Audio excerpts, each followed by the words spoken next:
xafladan oo lagu qabtay magaalada Boorame xarunta gobolka Nowdal waxaa lagu casuumay Professor Axmed Ismaaciil Samatar oo maalmihii ugu dambeeyay booqasho ku joogay caasimadda gobolkan ee magaalada Boorame waxaana xafladan soo qaban qaabisay naadiga akhriska buugaagta ee maskaxmaal ee ka dhisan gudaha gobolka Nowdal waxaana ka soo qayb galay xafladan qaar kamid ah dhalinyarada ku dhaqan gobolka Nowdal halkaas oo uu kula hadlay Professor Axmed Ismaaciil Samatar kana sheekay qiimaha uu akhrisku u leeyahay bulshada and wealth. Man, yeah, on no, I said you know. Dadka lagu dhisay lagu dhisay diidkooda lagu dhisay waa dadka jarajarada soo fuulay. Ma huwa kasi dhacay nolosha ee gabadhu ma kuwa lagu dhisay la qabanaya waxa weeye idinka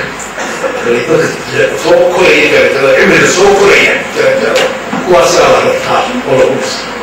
ويعينا هي energy marka kaarta ugu horeysa dhalinyarada ay galayso wada soo dhisis waxa weeye waxay gataan inay yihiin dadkii gobolka ay shaqada qabeen oo ay marto wala diyaar noqotaan in la idinto marka waa in accountability waa in su'aalaha lagu adeegsado oo la weydiisan anoo waxa loo leeyahay loo idinto ya oo hawsha ay ku qaataan waa idinto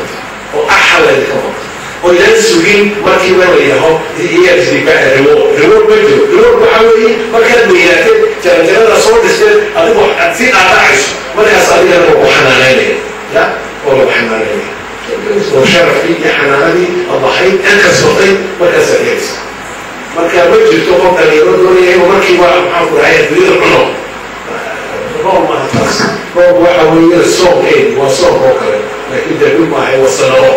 gudoomiyaha naadiga akhriska maskaxmaal mudane Cabdilaahi Xuseen Caateeye oo isaguna munaasabadan ka hadlay ayaa waxa uu sheegay in xafladan ay u soo qaban qaabiyeen sidii dhalinyarta ku dhaqan gobolka Nowdal gaar ahaan dhalinyarta aqoonta ehelka oo ah iyo Professor Axmed Ismaaciil Samatar ay isku xog wareysan lahaayeen isla markaana isku dhaafsan lahaayeen waayo aragnimo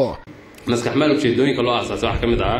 in ay dhiirigeliso akhriska si loo helo markaa dad wax qora iyo dad wax akhriya sidoo kale maskaxmaal waxa ay ku taamaysaa ujeedooyinka ka mid ahaa